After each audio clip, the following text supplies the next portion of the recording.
ये परिचय का सत्र है। हम यहाँ पदयात्रा पर अभी आए नहीं हैं। पदयात्रा शुरू होने में यहाँ आने में कम से कम 6 महीने का समय अभी और है।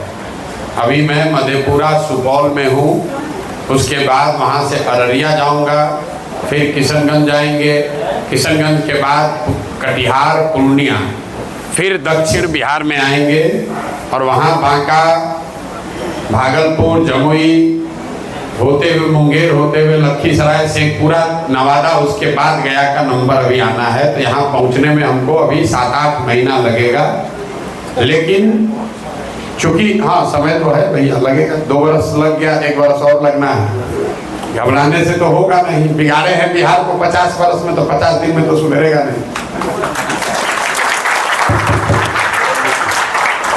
तो आप, लेकिन चूंकि बहुत दिनों से ये अभियान चल रहा है, तो सोशल मीडिया के माध्यम से या हमारे टीम के साथी सदस्यों के प्रयास से, आप लोग खुद के भी अपने प्रयास से, कुछ लोग इससे जुड़े हुए हैं। तो आपके मन में कुछ सुझाव भी हो सकता है, प्रश्न भी हो सकता है, कुछ आपकी अपनी शंकाएं भी हो सकती हैं कि इस ये जो पूरी व्यवस्था बन रही है। क्योंकि जहाँ पदयात्रा होती है, जब मैं गया, मैं आऊँगा तो यहाँ 1 महीने रहूँगा, गांव-गांव जाऊँगा, तो यहाँ की समस्या भी समझूंगा, लोगों से भी मिलूँगा, उसका गांव-गांव जाकर उत्तर भी दूंगा। लेकिन आप लोग पहले से जुड़ गए, अब आपको कुछ बात सोशल मीडिया से पता चल रही है, कुछ नहीं चल रही है। आपको ये समझ में नहीं आ रहा है भाई ये क्या हो रहा है। जब लोग आपसे पूछते हैं भाई तुम जन स्वराज से जुड़े हो, इसमें दल कैसे बनेगा, इसका नेता कौन होगा, तुम लोग के पास ऐसा कौन जड़ी बूटी है कि तुम बिहार को सुधार दोगे, 1000 तरह के सवाल लोग आपसे करते होंगे। कुछ सवालों का जवाब आप दे पाते हैं, कुछ का नहीं दे पाते। तो आज का जो ये सत्र है वो सिर्फ उसी के लिए है जो जन स्वराज से जुड़ा हुआ है। और आपके मन में ऐसी शक, ऐसे सवाल जिसका जवाब देने में आप खुद के लिए चाहते हैं या जिसका जवाब देने में आपको दिक्कत हो रही है, वो सवाल आप मेरे से कर सकते हैं। हम यहाँ अभी 2 घंटे तक रहेंगे, आपके सारे सवालों का जवाब देने का प्रयास करेंगे। अब इस सत्र को शुरू करते हैं। जिसको भी सवाल करना है धक्कम धुक्की मत कीजिएगा, अपना हाथ उठाइए, अपना सवाल कीजिए। एक बार 15-20 सवाल हो जाएगा तो एक ही बार में उसका उत्तर मैं दूंगा। बहुत 2 अक्टूबर को प्रशांत किशोर कोई दल नहीं बना रहे। आप जैसे हजारों लाखों लोग जो पिछले 2 वर्ष में इस व्यवस्था से जुड़े हैं, तो ये पब्लिक का कार्यक्रम नहीं है। जो लोग जुड़े हुए हैं और इस व्यवस्था में पदाधिकारी हैं, यूथ क्लब चला रहे हैं, वाहिनी के मेंबर हैं, डिजिटल से जुड़े हुए हैं, कुछ न कुछ जिम्मेवारी वाले पद पर जो लोग हैं, जिला कमेटी में हैं, प्रखंड कमेटी में हैं, पंचायत में हैं, अभियान समिति में हैं, ये सारे अलग अलग धड़े में बहुत सारे लोग जुड़े हुए हैं। तो जो मैं आप सुन रहे हैं, मैं बोल रहा हूं कि 1 करोड़ लोग इस व्यवस्था से 2 तारीख तक जुड़ेंगे। लेकिन 1 करोड़ की व्यवस्था को चलाने के लिए कोई 4.5 लाख लोग अलग अलग जिम्मेवारियों वाले पद पर हैं। तो 2 अक्टूबर की जो बैठक है वो सिर्फ उन लोगों के 4.5 लाख लोगों के लिए है जो इस व्यवस्था को बनाने वाले हैं, इसके अगुआ है, इसके पदाधिकारी है, ताकि वो आए और 2 तारीख को इस दल का नींव रखें। और सबसे बड़ी बात, उस दल का उस दिन संविधान घोषित किया जाएगा, दल का नेता भी घोषित किया जाएगा। क्योंकि पहले हमने घोषणा की है कि प्रशांत किशोर इस दल के नेता नहीं हैं, आगे भी नहीं बनेंगे। आपके बीच से जो लोग इस दल को बना रहे हैं, उसी के बीच से कोई ना कोई काबिल आदमी को सबके वोट से चुनकर निकाला जाएगा और वही व्यक्ति या व्यक्तियों का समूह इस दल का नेतृत्व करेगा। और हमारी भूमिका जो पहले से 2 वर्ष से है, हम पहले भी गांव में चल रहे थे, 2 अक्टूबर के बाद भी गांव में चलकर जो जनता को बताने समझाने का प्रयास हम कर रहे हैं, जिसको देखकर, जिससे आप थोड़ा बहुत प्रभावित होकर इससे जुड़े हैं, हम वही काम आगे भी करते रहेंगे। 2 तारीख का जो कार्यक्रम है उसमें आप आइए, अपने साथियों के साथ आइए, जो लोग जिम्मेवारी के पद पर है वो आए। ऐसा नहीं है कि आपका कोई दोस्त मित्र आ जाएगा तो उसको कोई भगा देगा, लेकिन वो विशुद्ध तौर पर कार्यक्रम कोई गांधी मैदान में भीड़ भरने का नहीं है। वो इंडोर कार्यक्रम है जिसमें 50,000 से 1,00,000 लोग जो इस दल में पदाधिकारी हैं या इस दल में जिम्मेवारी की भूमिका में हैं, उनका एक दिन का अधिवेशन है, जिसमें वो, जैसे आप अगर पटना में आए होंगे तो 28 तारीख का एक अधिवेशन हुआ जिसमें 15,000 लोग आप लोग आए। फिर 4 तारीख को युवाओं का अधिवेशन हुआ, उसमें 10-12,000 लोग आए। अभी 25 तारीख को महिलाओं का अधिवेशन है। जो भी लोग जुड़े हुए हैं, क्योंकि आपको पता नहीं है, जनसुराज पहले से तो दल नहीं है, तो आपको ये नहीं मालूम है कि गया में कौन कौन आदमी जुड़ा हुआ है। कोई कहता भी हम जनसुराज से जुड़े, हम यूथ क्लब चलाते हैं, आप नहीं जानते हैं। कोई ऐसा यहाँ सैकड़ों आदमी जो कहता हम वाहिनी के मेंबर हैं जनसुराज के, लेकिन आप उसको नहीं जानते हैं। जो आदमी यहाँ पर अभियान समिति का प्रचारक है, उसको आप नहीं जानते हैं। बहुत लड़के डिजिटल के माध्यम से जुड़े हुए हैं, उसको आप नहीं जानते हैं। तो 2 अक्टूबर को प्रयास है कि जो लोग भी इस व्यवस्था के संचालक हैं, मुखिया हैं, उनको एक साथ एक जगह लाया जाए, ताकि एक दूसरे से परिचय भी हो, लोग मिलकर दल का विधान बनाएं, दल का नाम फाइनल करें, ये तय करें कि भैया इसका नेतृत्व किसके पास होगा। क्योंकि 2 अक्टूबर के बाद कोई चुनाव होगा, जैसे गया में चुनाव है, अभी तो इलेक्शन कमीशन ने घोषित किया, बच गए। 1 तारीख को था, अगर हो जाता तो बड़ी दिक्कत थी। हम अभी आज इमामगंज में गए थे, लोगों ने कहा भैया जरूर जनसुराज को लड़ना चाहिए, लेकिन 2 तारीख को दल बनेगा, उसके बाद तो लड़ना ही पड़ेगा। दल बनने के बाद आप चुनाव छोड़ नहीं सकते हैं। तो वो जो व्यवस्था है वो बनाई जा रही है। प्रशांत किशोर जो कर रहे हैं वो करते रहेंगे जैसे पहले से कर रहे हैं। लोगों को शंका है कि प्रशांत किशोर कहीं ना कहीं बीजेपी के पीडी के रूप में काम कर रहे हैं। चिट्ठी कौन निकाला है? चंद्रानंद सिंह। घबराहट कहाँ है? राष्ट्रीय जनता दल। किस दल से लोग भाग रहे हैं? किसी दल से। तो हम काहे जोरदार तरीका से उसका खंडन करें? सर आप इतना भाई, जनसुराज का आदमी तो छोड़कर भाग नहीं रहा है आरजेडी में। आरजेडी का आदमी, आप IAS का एग्जाम दिए हैं, पढ़े लिखे व्यक्ति हैं, आरजेडी का आदमी छोड़कर भाग रहा है जनसुराज में, तो घबराहट किसको होनी चाहिए? उनको ना होना चाहिए। तो आप काहे घबरा रहे हैं? मीडिया में सर बात, अरे भाई छोड़िए ना मीडिया के बात, आप अपना सत्य का रास्ता पकड़े रहिए। सत्य की एक अपनी ताकत है। आप नहीं ना अभी टीम, तो फिर काहे घबरा रहे हैं? मैं जीवन, आप देखिए, ऐसा है, जो लोग यहाँ राजनीति को थोड़ा बहुत भी समझते हैं, राजनीतिक सामाजिक जीवन से जुड़े रहे हैं, बीजेपी और जदयू यहाँ सत्ता वाले दल हैं। उन दलों से लोग छोड़कर एक ऐसे अभियान में जुड़ रहे हैं जो अभी दल बना भी नहीं है। ऐसा कभी हुआ है? भाई, लोग तो सत्ता वाले दल में न रहता है। आरजेडी का बात छोड़ दीजिए, सबसे ज्यादा तो बीजेपी का आदमी भागकर जनसुराज में आया, लेकिन बीजेपी घाट पार्टी है, बड़ा पार्टी है। आरजेडी वाला लोग घबरा के तुरंत चिट्ठी लिख दिया, बीजेपी वाला फोन करके बता रहा है भाई मत जाओ मत जाओ। भाग तो सब जगह के लोग रहे हैं। इसलिए नहीं भाग रहे हैं कि जनसुराज अच्छा है कि खराब है, इसलिए भाग रहे हैं कि 30 वर्ष से लोग यहाँ के राजनीतिक बंधुआ मजदूरी से त्रस्त हो गए। चुनाव आता है, एक ही बात है, लालू के डर से भाजपा, भाजपा के डर से लालू। लोग उससे त्रस्त हैं। तो आपको घबराने और काउंटर करने की जरूरत नहीं है। आप अपने रास्ते पर बने रहिए। हम लोग 2 वर्ष से क्या कर रहे हैं? किसी कहीं धरना प्रदर्शन नहीं किए, बिहार बंद चक्का जाम नहीं किए, किसी का पुतला नहीं फूके, चुपचाप खाली गांव में 10 आदमी 15 आदमी पैदल चल रहे हैं। और उसका असर है कि आप देख रहे हैं कि यहाँ से लेकर दिल्ली तक लोग हिला रहा है अपना, अरे बाप रे क्या हुआ, किसका वोट कटेगा। आप जैसे आदमी आकलन भी कर रहा है कि आरजेडी का वोट ज्यादा कटेगा कि एनडीए का कटेगा। हम आपको लिख कर दे देते हैं, दोनों में किसी का वोट नहीं कटेगा। इस बार जनता दोनों को काट के साफ कर देगी। आप वोट काटने का गणित में मत पड़िए। आप जो काम कर रहे हैं उस काम को मजबूती से कीजिए। पदयात्रा प्रशांत किशोर के तर्कस का पहला और अंतिम हथियार नहीं है। पदयात्रा पहला और अंतिम हथियार नहीं है। अभी चुनाव में 15 महीना बाकी है। एक पदयात्रा से इतना हलचल है, ऐसा 10 तीर अभी दागेंगे, चुनाव आते आते उनको पता नहीं चलेगा कि ऊपर से क्या गया नीचे से क्या किया, आपको नहीं मालूम। अभी हम चुनाव लड़ा कहाँ रहे, अभी तो हम खाली गांव गांव घूम रहे हैं, चुनाव तो लड़ाना शुरू नहीं किए। चुनाव तो तब न लड़ाएंगे जब दल बन जाएगा। तो जो मेरा भारी आलोचक है वो क्या कहता है, तो खाली चुनाव लड़ाने जाते हैं, दल रहेगा तो दल को न कर देंगे, ये राजनीति कैसे कर लेंगे। तो हमारी कमजोरी क्या है, दल नहीं है, तो दल 2 तारीख को बन जाएगा।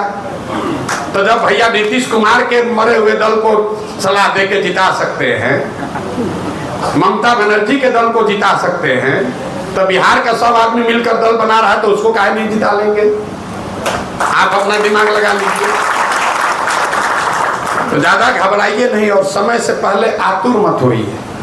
चुनाव तो उसी समय न होगा कि बिहार में आदमी को घबराने का आदत है। रेलवे स्टेशन पर जाते हैं, सुन लिए कि प्लेटफॉर्म 3 नंबर से गाड़ी खुलेगी, फिर पुल पर चढ़ के पूछेगा भैया 3 नंबर से न खुलेगा, फिर वहां से सीढ़ी पकड़ के नीचे उतरे, गाड़ी खड़ी है, फिर भी बगल में पूछना भैया 3 नंबर से इसी से न खुल रहा है। अरे भाई जब सुन के आए हो कि 3 नंबर से खुलेगा तो 3 नंबर से न खुलेगा। बिहार में आदमी आपको मैसेज भेजता है मोबाइल पर और फिर फोन करता है, भैया मैसेज भेजे हैं पढ़ लीजिएगा। अरे भाई जब तुम मैसेज भेजे ही हो तो पढ़िए लेंगे, और अगर नहीं तुमको फोने करना था तो फोने कर लेते, मैसेज काहे भेजे हो फिर। ठीक है ना।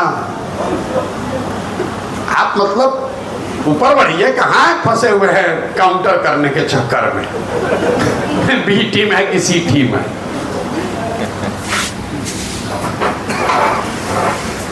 सर मैं डॉक्टर वीडी शर्मा, पीडियाट्रिशियन है गया है।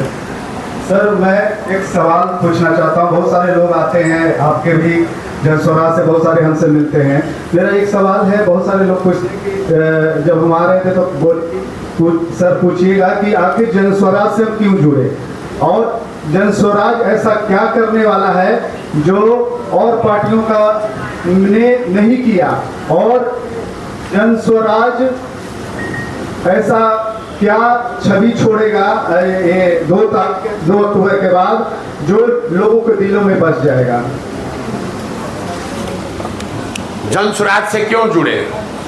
जनसुराज से इसलिए जुड़े कि बिहार में पिछले 30 वर्ष में जितने लोग विधायक बने, सांसद बने, मंत्री बने, चाहे जिस दल से बने हो, आप सूची सबकी बनाइएगा तो आपको पता चलेगा कि 1250 परिवार के लोग ही यहाँ विधायक सांसद बने हैं। जनसुराज से इसलिए जुड़े कि अगर आपके बाप दादा विधायक नहीं हैं, पैसे वाले नहीं हैं, लेकिन आप में समझ है, राजनीतिक चेतना है, जज्बा है, समझदारी है, तो जनसुराज वो प्लेटफॉर्म है जिससे जुड़कर आप राजनीति कर सकते हैं और समाज का नेतृत्व कर सकते हैं। जनसुराज से क्यों जुड़े?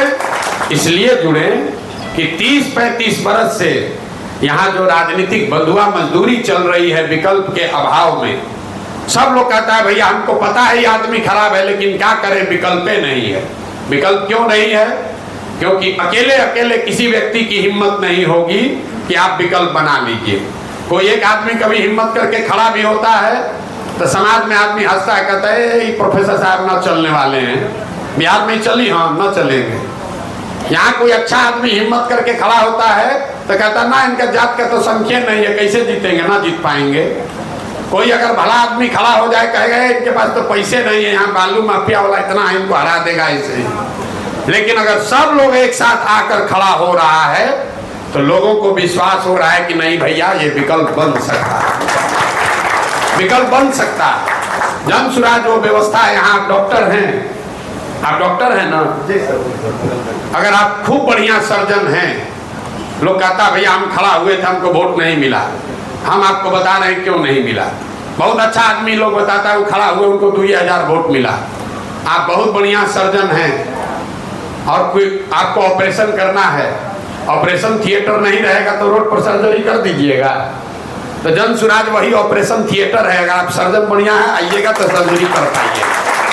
जनसुराज वो व्यवस्था है, ये दल नहीं है, वो व्यवस्था है, वो ऑपरेशन थिएटर है। आप अगर सर्जन हैं तो आइए और वहाँ पेशेंट का इलाज कीजिएगा, आपका नाम होगा। लेकिन अगर ऑपरेशन थिएटर नहीं रहेगा और बहुत बड़ा सर्जन है, रोड पर जाइएगा तो सर्जरी हो सकता है, नहीं हो सकता है। तो जो लोगों ने अकेले अकेले प्रयास किया है उन्होंने वो ऑपरेशन थिएटर पहले नहीं बनाया। तो प्रशांत किशोर ने पहले घूम के पूरा बिहार ऑपरेशन थिएटर बना दिया है। अब इसमें बढ़िया डॉक्टर को लेकर आएंगे तो बढ़िया सर्जरी भी करके ठीक करेगा। जन सुराज से जुड़े हैं, सरपंच संघ के अध्यक्ष हैं टेकारी के। जन सुराज की जो व्यवस्था है इसमें हमने मंच से प्रेस वार्ता के जरिए भी और इसके जितने पदाधिकारियों की बैठक हुई है उसमें भी कहा है कि जन सुराज 243 सीट लड़ेगा, 242 नहीं, 242 नहीं, 243 ही लड़ेगा। फिर लोग पूछता है भैया अगर जीतने के बाद ऐसा स्थिति बन जाएगा, कहीं किसी से गठबंधन करना पड़े, किससे कीजिएगा? तो जो जन सुराज का जो ये पूरा अभियान है, आप हमारी बात लिख लीजिए। चुनाव के बाद जन सुराज की ये व्यवस्था या तो हम लोग अर्श पर रहेंगे या फर्श पर रहेंगे। अगर जनता को बात समझ में आ गई तो आपको इतना सीट मिलेगा कि आप गिन नहीं पाइएगा। जनता कुछ नहीं देखेगी, जाके जन सुराज और बदलाव के लिए वोट दे देगी। लेकिन सारे प्रयास के बाद भी अगर जनता को बात समझ में नहीं आई तो आपको 2-4 सीट भी नहीं मिलेगा। तो मान लीजिए अच्छा हुआ तब तो उसके लिए सब लोग ताली बजाएगा, अगर खराब हुआ नहीं मिला तो भी घबराने की जरूरत नहीं है। प्रशांत किशोर ने यह संकल्प लिया हुआ है कि चाहे 5 बरिस और लगे या 10 बरस लगे, जब तक ये व्यवस्था बनेगी नहीं तब तक इस प्रयास को जारी रखेंगे। बिहार को सुधारे बगैर मानना नहीं है। 2 बरस लगे, 3 बरस लगे, 10 बरस लगे। अभी भाई साहब कह रहे बड़ा दिन लग रहा है। अरे भाई 10 बरस भी लगेगा तो भी ये प्रयास रुकने वाला नहीं है। आप अपना देख लीजिए, आपको जल्दी है, दूसरा जो छाता दुकान दिख रहा है वहां चले जाइए। हमको कोई घबराहट नहीं है। हमारी उम्र 45 साल है और अभी 5-7 साल शरीर में ताकत है। इसको करेंगे और करने के लिए फिर संकल्पित हैं। आगे पीछे होने का कोई सवाल नहीं। आप बुलाइएगा तब भी आएंगे, आप नहीं बुलाइएगा तब भी आएंगे। हमने अपने आप को निमंत्रण दे दिया है पूरे बिहार की ओर से। भैया हम आएंगे करेंगे, हर प्रखंड में आएंगे ही आएंगे। आपने बुलाया तो आपके हम शुक्रगुजार हैं, न भी बुलाइएगा तब भी आएंगे। आना ही है, कोई उपाय नहीं है, चल ही रहे हैं। इसीलिए आप देखिए हम इतना बुर्बक आदमी हैं। राहुल गांधी ने पदयात्रा की, 6 महीना में कन्याकुमारी से चले कश्मीर तक धांग दिए। हम 2 बरिस से चलते ही जा रहे हैं, चलिए रहे। होली, दशहरा, दिवाली एको दिन छुट्टी नहीं लिए, गाँव में सोते हैं, वहीं रहते हैं। अभी 16-17 को जिला हुआ है। तो मेरे भाई अगर हमको हाईवे पर धांगना नहीं है, जहाँ पदयात्रा कर रहे हैं, जिस जिले में पदयात्रा कर लिए उसके गांव, गली, लोग, मोहल्ले सबको निचोड़ कर निकाल के ले आते हैं। जो हम भाषणों में कहते हैं कि ये जन सुराज में जैसे आप दही को मथ के मक्खन निकालते हैं, लोग कहता है अच्छा आदमी है कहाँ? दही आप जमा हुआ रखा रहता है, दही में मक्खन है आपको दिखता नहीं है। लेकिन उसी दही को आप मथ देते हैं तो उससे बढ़िया सफेद मक्खन निकलता है। समाज भी ऐसा ही है, इसमें अच्छे लोगों की कमी नहीं है। हमसे लोग बहस करता है भैया कहाँ कोई अच्छा आदमी बचा है? हम पूछते हैं कि अच्छा ये बताइए 100 में 1 आदमी भी अच्छा बचा है कि नहीं बचा है? तो कहता ना 1-2 तो अच्छा है। ये अगर समाज में 100 में 1 आदमी भी अच्छा बचा है तो पूरा बिहार में 14-15 लाख लोगों को निकाला जा सकता है इस नई व्यवस्था बनाने के। लेकिन गांव-गांव जाकर मत कर निकालने में समय तो लगेगा, आपको धीरज रखना पड़ेगा। धैर्य की बड़ी भूमिका है। आप और हम गांधी जी का रोज नाम लेते हैं। अरे गांधी जी आए, चंपारण में आंदोलन किए, देश आजाद हो गया। चंपारण के आंदोलन से देश की आजादी का कोई सीधा सरोकार नहीं है। हम 2 बरस में आज 60% जिला चले हैं। गांधी जी 1.5 बरस में आज का जो चंपारण है पूरा चंपारण में 1.5 बरस लगा दिए, उससे देश आजाद नहीं हुआ।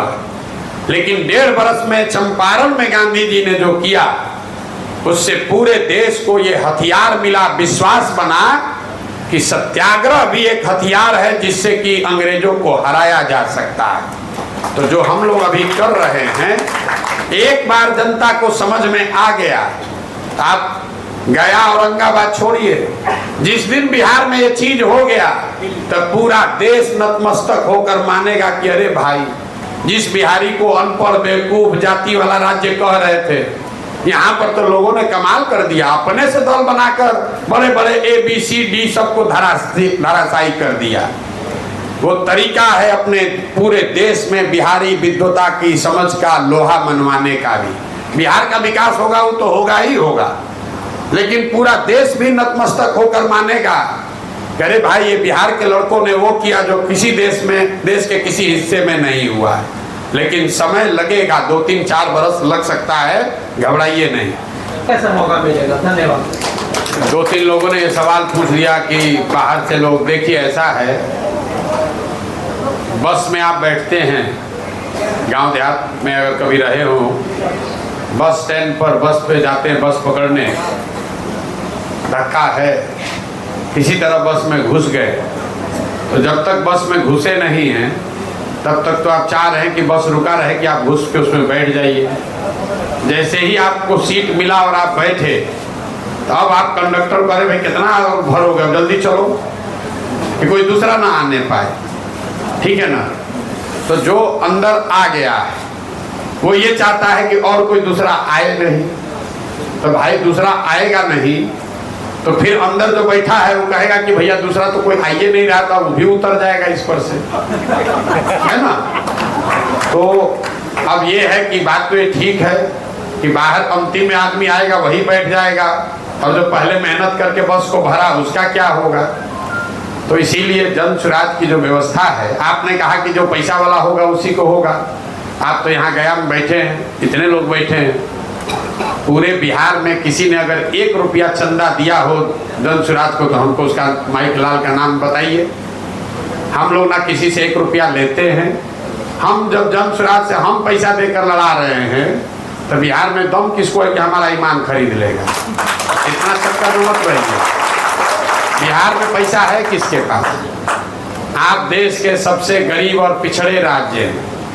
यहाँ पर अगर किसी को 100 करोड़ रुपया हो जाए, गया में, पटना में, बेगूसराय में, तब उसको पता ही नहीं चलता है कि अब हवा में चले कि जमीन पर रहे कि समंदर में तैरे। 100 करोड़ रुपया कमा लिए। आप ताइवान में पढ़े हैं, दिल्ली में JNU में आप बताए पढ़ते हैं, दिल्ली में जाइएगा, बसंत विहार में वो घर 100 करोड़ रुपया में नहीं खरीदाएगा।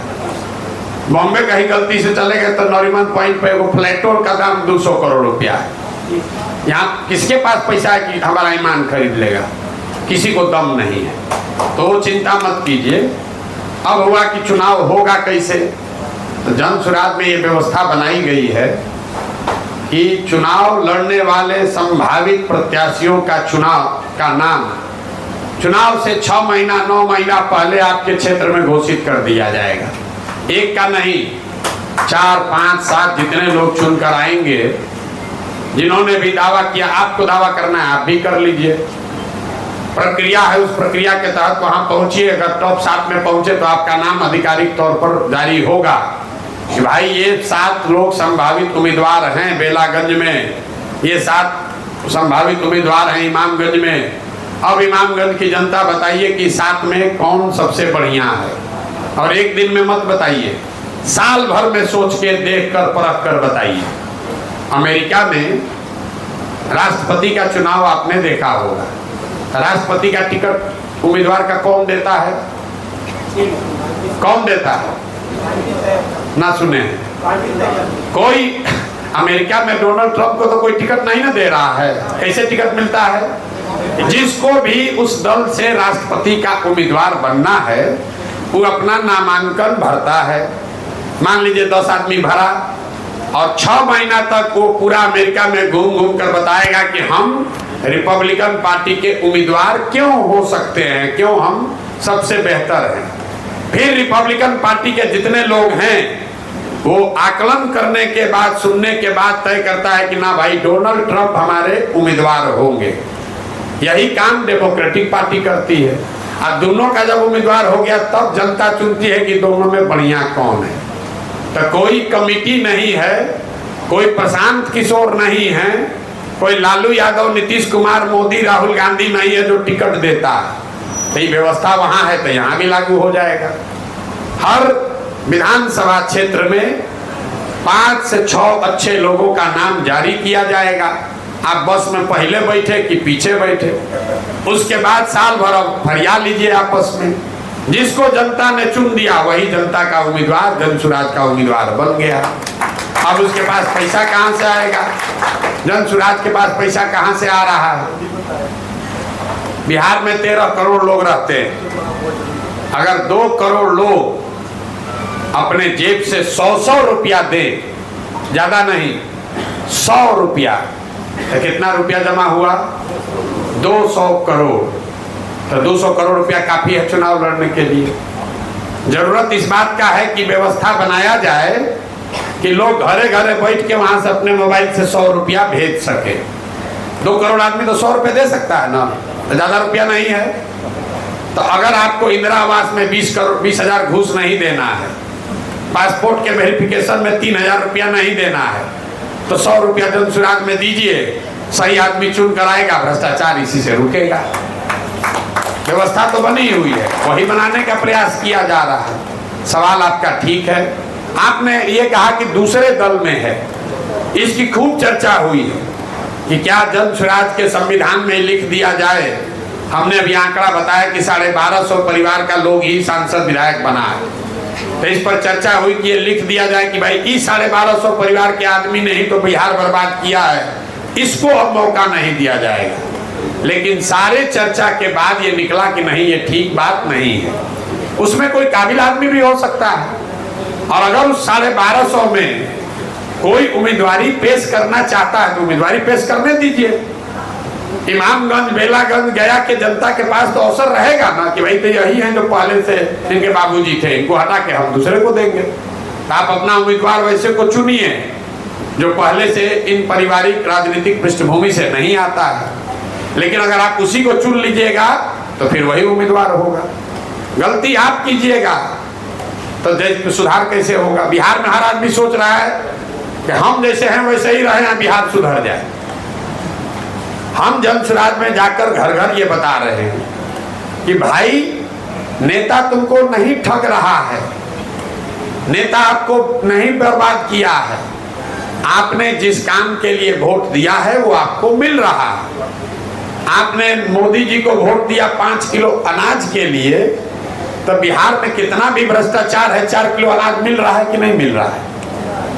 आपने मोदी जी को वोट दिया अयोध्या में मंदिर बनाने के लिए, तो मंदिर तो अयोध्या में बनिए गया, गया का हाल चाहे कुछ भी हो। आप वोट दिए मोदी जी को गुजरात के विकास का कहानी सुन के, तो भाई गुजरात में तो विकास हो रहा है, और आपके और हमारे बच्चे जाकर गुजरात में नौकरी मजदूरी कर रहे हैं। हम लोग वोट दिए नीतीश जी को बिजली के लिए, तब नीतीश के बिहार में जितना बदहाली हो, बिजली तो घरे घरे आ ही गया है। आप लालू जी को वोट दिए आवाज के लिए, कहता है पिछड़ा को आवाज दिए, तो बात तो ठीक है। पिछड़ा को नौकरी नहीं मिला, पढ़ाई नहीं मिला, सड़क बिजली पानी नहीं हुआ, लेकिन उसको आवाज तो जरूर लालू जी ने दे दिया। जिस काम के लिए भी आपने वोट दिया है वो थोड़ा कम या ज्यादा आपको मिला है। ये भ्रम मत पालिए कि आप वोट ठीक दे रहे हैं, नेता काम नहीं कर रहा है। हम 5000 गांव में लोगों से बोले हैं, ये पहला सवाल करते आज इमामगंज में भी किए कि बताइए कि और कुछ हो चाहे नहीं, पढ़ाई रोजगार होना चाहिए कि नहीं होना चाहिए। लोग कहता ना भैया इतना तो होना ही चाहिए, ये काहे नहीं होना चाहिए।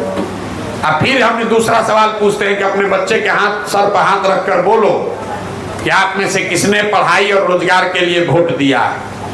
तो 5300 गांव में और इस सभा में भी बिना आपका हाथ उठाए हम दावा कर देते हैं, कोई माई का लाल नहीं जो कह दे अपने बच्चे के हाथ पर रख के सर पर कि हम पढ़ाई और रोजगार के लिए वोट दिए। 5300 गांव में हमको कोई मिला ही नहीं आज तक। इतना चेतना अभी लोगों का बचा हुआ है कि अपने बच्चे के नाम पर झूठ नहीं बोलता है कि हम भैया पढ़ाई रोजगार के लिए वोट नहीं दिए। तो भाई वोट दोगे जात के लिए तो पढ़ाई कैसे होगा? वोट दोगे मंदिर के लिए तो फैक्ट्री कैसे लगेगा? जनसुराज का अभियान यही बताने के लिए है कि वोट चाहे जिसको भी दो। हम इमामगंज गए, ये बोले तो कितना आदमी जो सोच रहा है धनसुराज से लड़ेंगे तो सोच रहा होगा अरे भाई प्रशांत किशोर को आ रहे हैं वोट किसी को दे दो, हमारे लिए तो प्रचार किए नहीं। तो हम किसी के लिए वोट नहीं मांगते, हम लोगों को इतना ही बता रहे हैं वोट जिसको देना है दो, लेकिन एक बार वोट अपने जीवन में अपने बच्चों के पढ़ाई और रोजगार के लिए दो। बस इतने धनसुराज का अभियान है। आप सुधरिएगा तब समाज सुधरेगा। लंबा चौड़ा यहाँ भाषण देके जाइएगा और हिंदू मुसलमान के नाम पर बटन दबा दीजिएगा। गया में कितना परेशानी है, इतना यहाँ लोग आप लोग खड़ा होइएगा, एक एक घंटा भाषण दीजिएगा, अब फिर पूछेंगे गया में आपका विधायक कितने बार से जीत रहा है, कई बार से, तो वोट कौन दे रहा है? पंजाब का आदमी दे रहा है।